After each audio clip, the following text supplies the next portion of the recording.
question ka eh. Bakit hindi nangyari?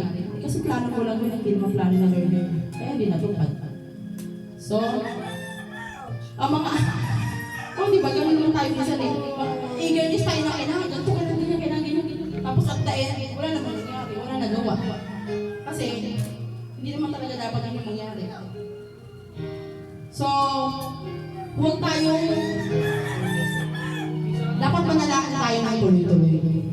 Manalangin ng tapat. Ito yung mga pwede natin gawin aral sa ating buhay. Yun nga, manalangin ng tapat, manalangin ng tuloy-tuloy, at higit sa lahat manalangin tayo na may pananampalataya.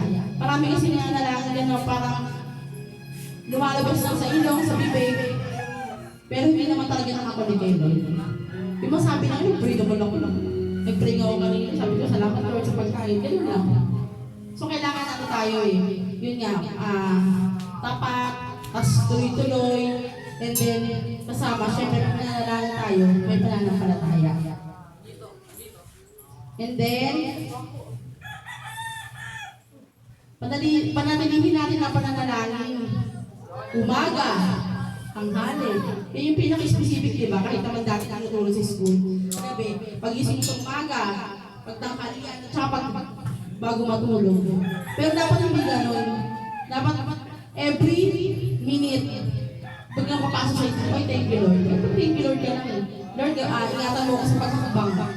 Mamaya bigla akong matapilok, mapilayan ng paa ko. Sa paghuhugas, mamaya biglang mabasag yung pinggan, masugatan ka. Mag-isa magdalabaw, may nakuryente ka, di ba? Sa lahat ng ano yung natin ginagawa natin, pwede tayong atakihin. Pero sa bawat hakbang natin ginagawa, lagi tayong manalangin.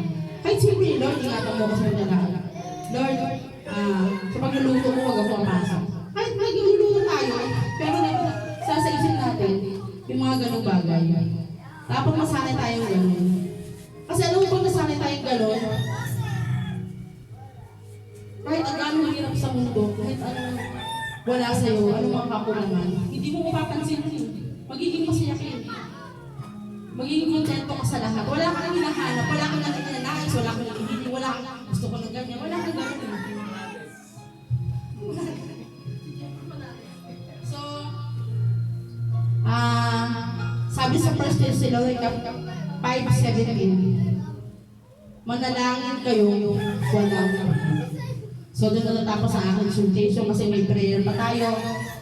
At bibigyan ko kayo ng sa ating ato kasi bahay nangyari na. Hindi, mga ipapalala ko natin. Sign tapos